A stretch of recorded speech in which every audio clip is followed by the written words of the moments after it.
नमस्कार, स्वागत है आपका इस खास कार्यक्रम में। मैं हूं आपके साथ अभिषेक भट्टाचार्य। टी20 वर्ल्ड कप के सुपर 8 में पहुंच चुकी भारतीय टीम आज अपना आखिरी ग्रुप स्टेज का मुकाबला खेलेगी।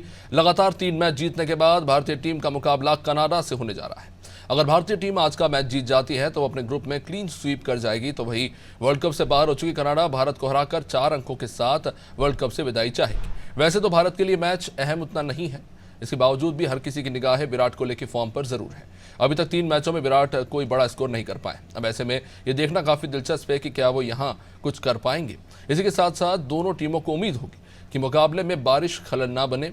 फ्लोरिडा के कई हिस्सों में क्योंकि लगातार बारिश हो रही है। खैर, आगे जो भी होगा पता चल ही जाएगा। कुछ बूंदाबांदी तो चल रही है, लेकिन चर्चा शुरू करें उससे पहले देखिए ये रिपोर्ट।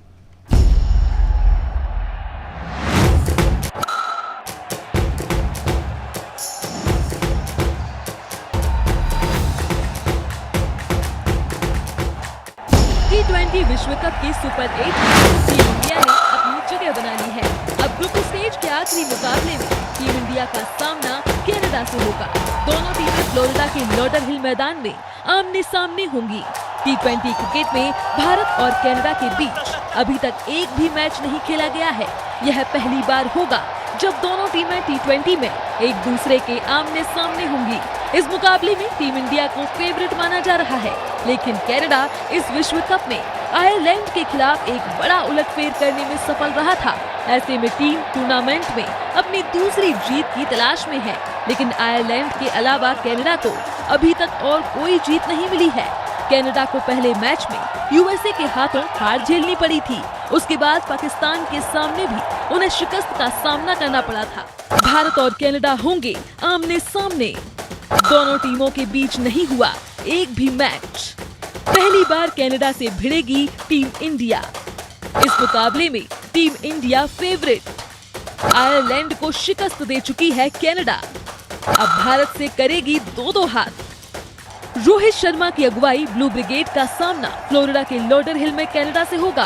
फ्लोरिडा में बीते कुछ दिनों से भारी बारिश हो रही है और आगे भी ऐसा ही मौसम रहने की आशंका है। ऐसे में आसमानी खतरे के बीच टीम इंडिया को कनाडा से 2-2 हाथ करने हैं। अच्छी बात यह है कि शुरुआती तीनों मैच जीतकर रोहित ब्रिगेड सुपर 8 में पहुंच चुकी है। हालांकि फिर भी टीम इंडिया की नजर चौथे मैच को जीतने पर होगी। टीम के हालिया प्रदर्शन को देखें तो इस विश्व कप में अपने पहले 3 मैचों के जीतने के बाद एक बेहतरीन लय में है और अब उनका प्रयास इस मैच को भी जीतना होगा। अभी तक भारत का टॉप ऑर्डर रहा फेल। मध्य क्रम के बल्लेबाजों पर दारमदार पंत, सूर्य कुमार और दुबे का प्रदर्शन रहा अच्छा। टीम इंडिया की सबसे बड़ी ताकत गेंदबाजी। बुमराह और अर्शदीप की जोड़ी रही हावी। हार्दिक पांड्या ने भी अपनी गेंदबाजी से दिखाया दम। न्यूयॉर्क की ड्रॉप इन पिच पर भारत की बल्लेबाजी टॉप गियर में नहीं चली है। भारत का टॉप ऑर्डर पूरी तरह से फेल रहा, लेकिन मध्य क्रम का रन में आना अच्छा संकेत है। अमेरिका के खिलाफ नासाउ काउंटी क्रिकेट स्टेडियम की मुश्किल विकेट पर सूर्य कुमार यादव और शिवम दुबे ने अच्छी बल्लेबाजी की। सूर्या ने अमेरिका के खिलाफ अर्धशतक ठोका था। इतना ही नहीं, 3 नंबर पर ऋषभ पंत ने अब तक अच्छी बल्लेबाजी की है। उन्होंने पाकिस्तान आयरलैंड के खिलाफ 36 और 42 रन की पारी खेली थी। हालांकि कप्तान रोहित शर्मा और विराट कोहली के बल्ले से ज्यादा रन नहीं निकले हैं। भारत के लिए सबसे ज्यादा परेशानी का सबब कोहली का फॉर्म है। आईपीएल में 700 से ज्यादा रन ठोकने वाले कोहली का बल्ला पूरी तरह से खामोश है। कोहली ने 3 मैच में 1.66 की औसत से 5 रन बनाए हैं। ऐसे में उनकी बैटिंग पोजीशन पर भी सवाल उठने लगे हैं। लेकिन टीम इंडिया की गेंदबाजी कमाल की रही है। जसप्रीत बुमराह और अर्शदीप सिंह की जोड़ी अब तक विपक्षी टीम पर हावी रही है। हार्दिक पांड्या ने भी बतौर गेंदबाज अपना रोल निभाया है। अर्शदीप ने 7, हार्दिक ने 7 और जसप्रीत ने कुल 5 विकेट झटके हैं। हालांकि मोहम्मद सिराज और रविंद्र जडेजा जरूर अब तक खड़े नहीं उतरे। एरन जॉनसन किसी को भी चौंका सकते हैं। कप्तान साद बिन जफर का रोल भी रहेगा अहम। कनाडा टूर्नामेंट में आयरलैंड को दी है शिकस्त। कनाडा को यूएसए के हाथों झेलनी पड़ी हार। पाकिस्तान के सामने भी मिली शिकस्त। वहीं अगर कनाडा की बात करें तो कनाडा ने जिस तरह से आयरलैंड जैसे देश को हराया था, उससे ये साफ है कि ये टीम भी उलटफेर का दम रखती है। अपने दम पर टीम के ओपनर एरॉन जॉनसन किसी को भी चौंका सकते हैं। कप्तान साद बिन जफर महत्वपूर्ण साबित हो सकते हैं। जॉनसन ने 2022 टी20 विश्व कप के बाद से कनाडा के लिए सभी 16 टी20 आए खेलते हुए 51 की औसत और 166 के स्ट्राइक रेट से 2 शतकों और 5 अर्धशतकों के साथ 713 रन बना चुके हैं। वहीं बिन जफर का टी20 आई इकोनॉमी रेट सिर्फ 6.39 का है और वह 19 की शानदार औसत से 37 मैचों में 43 विकेट ले चुके हैं। लेकिन क्या भारतीय टीम के सामने कनाडा कोई कमाल कर पाएगी? ब्यूरो रिपोर्ट, अनादि TV.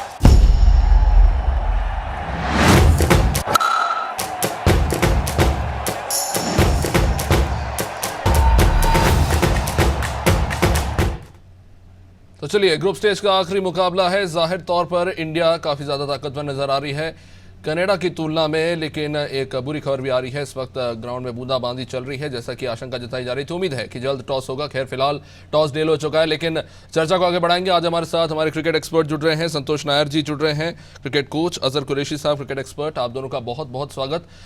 Santosh ji, group stage के 3 मुकाबलों में भारत ने जीत दर्ज कर ली है। आज कनाडा के खिलाफ ये चौथा मुकाबला होने जा रहा है।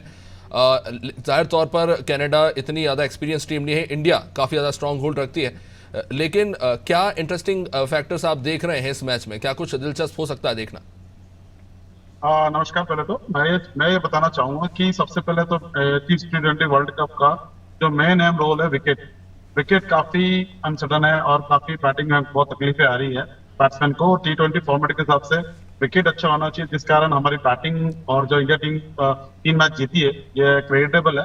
और ऑस्ट्रेलिया टीम इसलिए थोड़ी हावी पड़ रही है कि उनको विकेट से काफी सपोर्ट मिल रहा है, जिसके कारण 120-130 रन बन रहे हैं, जिसके कारण इंडियन टीम अभी कॉम्बिनेशन भी चल रही है।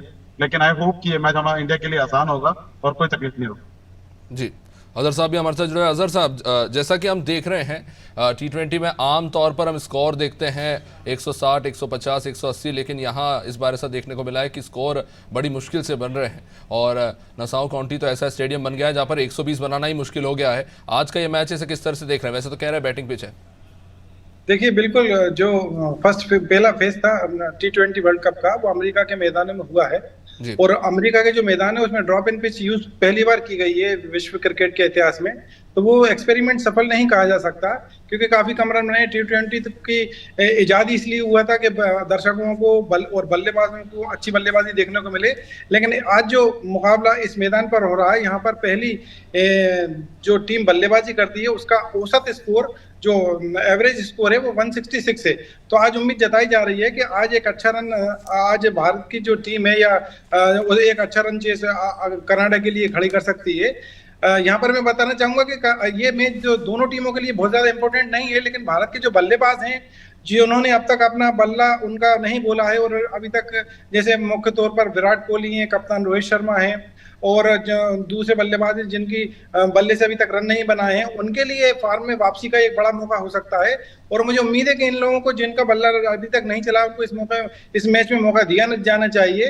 और जहां तक कनाडा की बात है, वो अब तक 4 वर्ल्ड कप खेल चुकी है। सबसे पहले 1979 में उसने वर्ल्ड कप खेला, उसके बाद 2003, 2007 और 2011 में भारत में भी वर्ल्ड कप खेला है। लेकिन इत्तेफाक से अभी तक भारत के खिलाफ उन्होंने 4 वर्ल्ड कप में एक भी मैच नहीं खेला है। तो भारत की टीम वैसे भी क्रिकेट में नंबर 1 मानी जाती है। तो जो बॉडी लैंग्वेज होगी कनाडा की, उनको भारत की टीम के जो खिलाड़ी उनके साथ काफी बैक फुट पे होके खेलना पड़ेगा। और भारत के खिलाड़ियों से काफी कुछ सीखने को भी मिल सकता है कनाडा के खिलाड़ियों। संतोष जी, जो 3 मैच हुए जो हमने देखे, उसमें कई सारे सवाल निकलकर सामने आ रहे हैं। आयरलैंड के खिलाफ तो बड़ी आसान जीत कह सकते हैं मिली है भारत को, लेकिन अगर मैच देखें यूएसए के साथ या पाकिस्तान के साथ तो मुकाबला काफ़ी करीबी रहा है। ग्रुप ए की 2 सबसे स्ट्रांग टीम, जहां पर कहीं ना कहीं मैच फंसता हुआ दिखा था। जी, आप बिल्कुल सही कह रहे हैं, लेकिन मैंने फिर आपको पहली लाइन में क्लियर करा था कि विकेट बहुत ही ज्यादा क्या मतलब इतना अच्छा नहीं विकेट है कि वहाँ पे बैटिंग बहुत सेंसिबल हो सकती है। इसलिए हमारे बैट्समैन अभी तक थोड़ा सा कॉम्बिनेशन के लिए संघर्ष कर रहे हैं, जैसे विराट कोहली हो, रोहित शर्मा हो, ये दोनों ही अभी थोड़ा सा स्टेबल नहीं हो पा रहे हैं विकेट के कारण। लेकिन जैसे ये स्टेबल हो जाएंगे तो आपको यही इसी विकेट पे 180-190 प्लस दिखेंगे। रही बात हमारा बॉलिंग कॉम्बिनेशन और टीम कॉम्बिनेशन परफेक्ट है। अक्षर पटेल बैटिंग कर लेते हैं, ऑलराउंडर ज्यादा है, शिवम दुबे भी है, तो जो फॉर्मेशन है T20 इस विकेट के हिसाब से अभी तक बेस्ट रहा है, लेकिन आने वाले समय पे अच्छे विकेट्स पे जो मैच क्लोज रहे हैं वो हमारे गेम प्लान का, हमारे बॉलर्स का गेम प्लान बहुत शानदार था, जिसके कारण हम कमबैक कर सके। और बैटिंग तो आपने देखी होगी, वो पाकिस्तान हो या अमेरिका हो, वो दोनों ही देशों ने बैटिंग, और तीनों देशों में मैच देखे आप तो काफी क्लोज इसलिए रहे हैं कि विकेट के कारण वो क्लोज लगे। अदरवाइज विकेट अच्छे होते हैं तो मैच का सिनेरियो कुछ और होता। और मैं भी ये कहना चाहूंगा कि अमेरिका में जो भी खेल रहा है वो इंडिया, पाकिस्तान और यूरोप के लड़के ही खेल रहे हैं, तो अभी काफी कुछ वहाँ पे प्रमोशन टूर्नामेंट है ये, तो धीरे धीरे वहाँ स्टेबिलिटी बढ़ेगी और नए प्लेयर्स आते जाएंगे और फिर डे बाय डे उनका स्टेटस ऊपर आते जाएगा। ठीक है। अजहर साहब क्या कहेंगे इस पर? जैसा कि कह रहे थे संतोष जी कि अपर ऑर्डर तो नहीं चल रहा, एक बड़ी समस्या है, लेकिन अगर आप स्कोर्स को देखें तो मिडिल ऑर्डर के बैट्समैन भी जो है उनका रन रेट भी इतना खास नहीं है। हालांकि क्रूशियल मोमेंट्स पे रन बनाए गए हैं, चाहे वो ऋषभ पंत की बात हो या शुभम दुबे की बात हो या सूर्य कुमार यादव की हो, लेकिन स्टिल जो रन रेट होना चाहिए वो काफ़ी कम रहा है। देखिए, इस पूरे टूर्नामेंट में अब तक जो खेल हुआ है वो पूरा इसका दोष पिच को जा रहा है कि पिच अनइवन उछाल था इसमें, और बल्लेबाजों को, किसी भी देश के बल्लेबाजों को, किसी ऐसा नहीं है एक आध अपवाद तो छोड़ दिया जाए तो किसी भी बल्लेबाज ने अपनी प्रतिभा के अनुरूप बल्लेबाजी नहीं कर पाया। उसका विकेट बहुत बड़ा टर्निंग पॉइंट था। अब ये दूसरा फेज शुरू होगा सुपर 8 का, तो यहाँ पे अब असली परीक्षा होगी। जो वेस्ट इंडीज के पिचे हैं वहां पर लगभग वर्ल्ड के सभी बल्लेबाज खेले हुए हैं, सभी टीमें खेली हुए हैं, तो यूज टू हैं इस माहौल में और इस विकेटों पर खेले हुए हैं। तो अब ये जो वर्ल्ड कप का दूसरा दौर शुरू होगा सुपर 8 के लिए, एक नया वर्ल्ड कप का सीन सामने आएगा। आईसीसी ने 20 देशों को खिला के एक अच्छी शुरुआत की है। एसोसिएट देशों के लिए एक्सपोजर का काम इस वर्ल्ड कप से हुआ है। हालांकि बहुत ज्यादा जो एसोसिएट देश थे आईसीसी के, उन्होंने बहुत अच्छा परफॉर्मेंस नहीं किया है, लेकिन यूएसए है, आयरलैंड है या स्कॉटलैंड है और इवन अफगानिस्तान, इन कंट्रीज ने बहुत अच्छा क्रिकेट खेला है और जो सुपर 8 में पहुंची है। अब क्रिकेट एक वर्ल्ड कप का जो अभी तक टेस्ट भी नहीं आ रहा था, एक फीलिंग नहीं आ रही थी लोगों को भी कि ये वर्ल्ड कप कैसा हो रहा है, क्योंकि 2020 में तो 250 रन भी चेस हुए थे आईपीएल में, उस लगातार 120 रन भी चेस नहीं हो पाए। अब क्रिकेट का इस वर्ल्ड कप का जो दूसरा फेज शुरू होगा, इसमें निश्चित तौर पर एक अच्छा क्रिकेट हम उम्मीद करेंगे कि देखने को मिलेगा। और हमारे सामने एक बहुत अच्छी बात हुई है कि हमारा जो मेन बल्लेबाज अगर फेल हुए हैं तो मिडिल ऑर्डर ने उसको संभाला है और भारत ने एक अच्छी विन के साथ इस टूर्नामेंट को खत्म करना चाहेगी। और जो बड़े बल्लेबाज हैं वो अगर नहीं चले तो दूसरे लोगों ने मैच को संभाल लिया। शिवम दुबे जैसों ने, सूर्य कुमार ने और ऋषभ पंत जो चोट के बाद आए थे उन्होंने भी काफी अच्छा परफॉर्मेंस दिया है। तो ये निश्चित तौर पर कहा जा सकता है कि अब सुपर 8 के जो मुकाबले शुरू होंगे तो एक नया वर्ल्ड कप देखने को मिलेगा और एक T20 का रोमांच है उससे हम सब रूबरू होंगे। लेकिन एक जो लगातार सवाल बना हुआ है कि आपके टीम के दो सबसे एक्सपीरियंस प्लेयर और जो कि ओपनिंग करते हैं टीम की, उनके तीनों मैचों में ही खराब प्रदर्शन रहा है और अच्छा स्टार्ट नहीं दे पाए हैं। इसको लेकर सवाल उठ रहे हैं। भले ही बैटिंग पिच ना रही हो, दूसरे टीमों ने बड़ा स्ट्रगल किया हो, लेकिन अगर आपके ओपनिंग के दोनों ही बैट्समैन अगर ना चले तो ये एक बड़ा चिंता का विषय है। बिल्कुल, रोहित शर्मा और विराट कोहली दोनों विश्व स्तर के बल्लेबाज हैं और उनसे इस तरह की उम्मीद नहीं की जा सकती थी।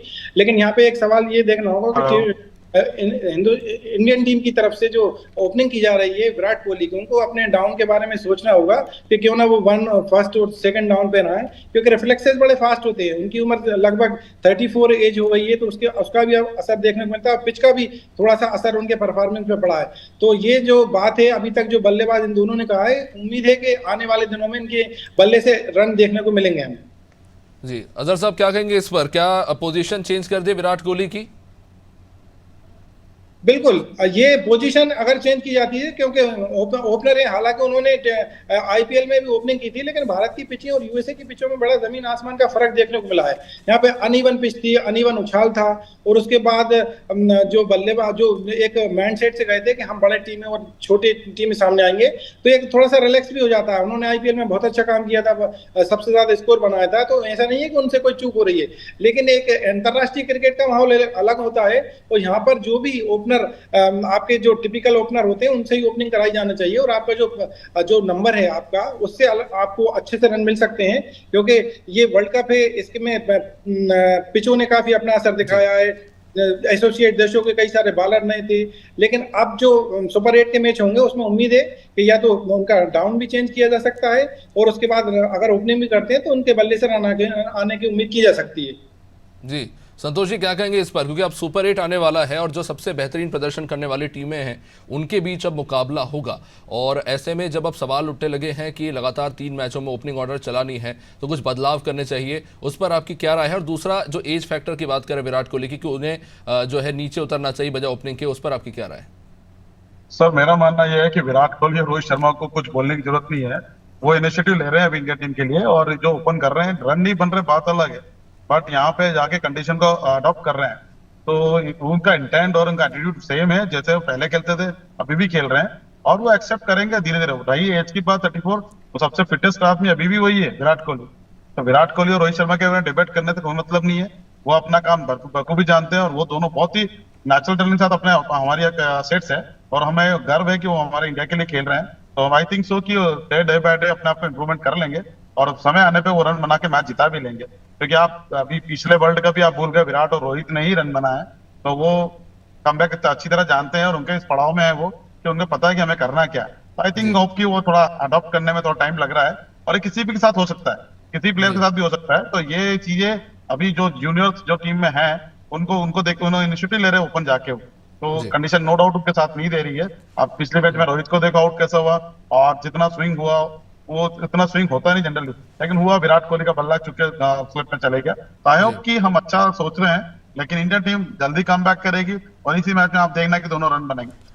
निश्चित रूप से एक लंबे समय तक जो समस्या रही है भारतीय टीम में मिडिल ऑर्डर की, और इस वर्ल्ड कप में देखने को मिला है कि मिडिल ऑर्डर ने जबरदस्त प्रदर्शन किया है संतोष जी, और यंग प्लेयर्स जो है वो लीड कर रहे हैं टीम को, क्रूशियल सिचुएशंस में रन बना के दिए। ऋषभ पंत जो इंजरी के बाद वापस लौटे हैं, उनका जबरदस्त प्रदर्शन देखने को मिल रहा है। जी ये T20 फॉर्मेट ही अनऑर्थोडॉक्स है, और यहाँ बैटिंग भी अनऑर्थोडॉक्स होती है। यहाँ पे आपको थोड़ा अनऑर्थोडॉक्स शॉट मारना पड़ता है, जैसे रिवर्स मार दिया, पल्लू शॉट मार दिया। तो ये सब चीजें शॉट आपको ऋषभ पंत से देखने को मिल रहे हैं। ऋषभ पंत और स्काई वो बैट्समैन है कि कभी भी किसी भी टीम को का बॉलिंग एंड ताबड़तोड़ करके रन रेट कभी भी हाई कर सकते हैं। तो आई होप कि सही चल रहा है। कुछ हमसे यार थिंक टैंक इंडियन टीम के पास है, और इनका जो टीम का सिलेक्शन है आई थिंक सुपर्ब है। कोई इसमें उनकी जरूरत नहीं है। मैच हार जीत अपनी जगह है, लेकिन इस T20 के फॉर्मेट में जिस तरह की टीम हमको चाहिए, जिस टेरर के साथ, जिस जज्बे के साथ हम लोग आए खेलने, और जिस इंटेंट के साथ, एटीट्यूड के साथ ये लोग खेल रहे हैं, आई होप कि बेटर परफॉर्मेंस मिल रहा है। और आपने देखा स्काई रन बनाए, उस विकेट पर रन बनाए जहाँ पे रोहित आउट हुआ, विराट आउट हुआ, उसके बाद आगे शुभम दुबे स्ट्रगल कर रहे थे, फिर उन्होंने रन बनाए। फिर आपने देखा होगा कि ऋषभ पंत स्टेप आउट हुए तो बॉल नीचे रह गया। तो कहाँ से सब चीज अनसर्टन हो रही है, लेकिन ये लोग एडजस्ट कर रहे हैं। तो काफी बड़ी टीम है, और आई होप कि इनको सब पता है। लेकिन अब ये है कि धीरे धीरे लय में आ रहे हैं, और हम सुपर 8 में पहुंच गए। तो आगे वाला मैच हमारे लिए बहुत इंपॉर्टेंट है, और आई होप कि हम अच्छा करेंगे। That's it. अजहर साहब, वैसे तो निश्चित रूप से इस मैच से जो स्कोर है उस पर कुछ खास फर्क पड़ेगा नहीं पॉइंट्स टेबल पर, क्योंकि नंबर 1 पे इंडिया चल रही है, सुपर 8 में जा चुकी है। कनाडा अगर ये मैच जीत जाती है अगर, तो वो फिर तीसरे पोजीशन पे आएगी, और पाकिस्तान चौथे पोजीशन पे खिसक जाएगी। तो इस पे जानना चाहूँगा कनाडा को किस तरह से देख रहे हैं, क्योंकि निश्चित रूप से पहली बार मैच हो रहा है इंडिया कनाडा का, और क्या माना जा रहा है कि कमज़ोर टीम है, लेकिन क्या इतनी कमज़ोर है? डैलस में यूएसए के खिलाफ 194 इसी टीम ने बनाया था। देखिए, इस तरह का जो टूर्नामेंट अब तक हुआ है ये T20, किसी भी टीम को आप हल्के में नहीं ले सकते, क्योंकि यूएसए ने पाकिस्तान को हरा दिया, कई सारे अपसेट हुए हैं, कई सारे उलटफेर हुए हैं। तो भारत टीम को कनाडा को हल्के में लेने की जरूरत तो नहीं है, लेकिन कनाडा से उम्मीद नहीं की जा सकती कि वो इतना बड़ा उलटफेर कर दे। जब एक भारत जैसी टीम है, इंडियन बहुत स्ट्रॉन्ग है, जब उसका मेन बैट्समैन ओपनिंग नहीं चली, वन डाउन नहीं चले, तो उसका मिडिल ऑर्डर ने काफी अच्छा परफॉर्मेंस दिया और मैच भी जीते। इस टूर्नामेंट में तक सबसे अच्छी बात ये देखने को मिली है, सूर्य कुमार यादव ने काफी जिम्मेदारी से बात की है, से बल्लेबाजी की है, और जो उनके जो शॉट थे, जो उनके 360 डिग्री के शॉट थे, उसके बाद उन्होंने सिंगल और डबल पे ज्यादा ध्यान देके काफी सिंसियर बैटिंग करके लास्ट मैच में 50 बनाई, और एक जिम्मेदारी भरी पारी खेल के जब आपका टॉप ऑर्डर फेल हुआ तो मिडिल ऑर्डर ने अपनी जिम्मेदारी निभाई और उस मैच को भारत को जिता के ले गए। तो ये भारत की बल्लेबाजी की गहराई है कि आपके टॉप ऑर्डर अगर फेल हो जाए तो मिडिल ऑर्डर और लोअर ऑर्डर भी आपको मैच जिताने की काबिलियत रख सकता है। चलिए, बहुत बहुत शुक्रिया आप दोनों का। तो हमारे एक्सपर्ट्स थे जिन्होंने राय दी है, और जाहिर तौर पर ये देखना होगा आज के मैच में क्या देखने को मिलता है, क्योंकि एक तरफ हम देख रहे हैं कि टॉप ऑर्डर नहीं चला, लेकिन मिडिल ऑर्डर ने ज़बरदस्त परफॉर्म किया है। और क्योंकि ये मैच इसलिए भी क्रूशियल है क्योंकि इसके बाद सुपर 8 में जो मुकाबले होंगे उसमें जो इस टूर्नामेंट में सबसे तगड़े तरीके से जिन टीमों ने प्रदर्शन किया है उनके साथ सीधा मुकाबला होगा। तो जाहिर तौर पर इंडिया टीम इस मैच में जीत के साथ आगे बढ़ना चाहेगी और सुपर 8 में भी यही कमाल जारी रखना चाहेगी। इसी के साथ इस कार्यक्रम में फिलहाल इतना ही। आप लीजिए क्रिकेट का आनंद और देखते रहिए अनादि टीवी। नमस्कार।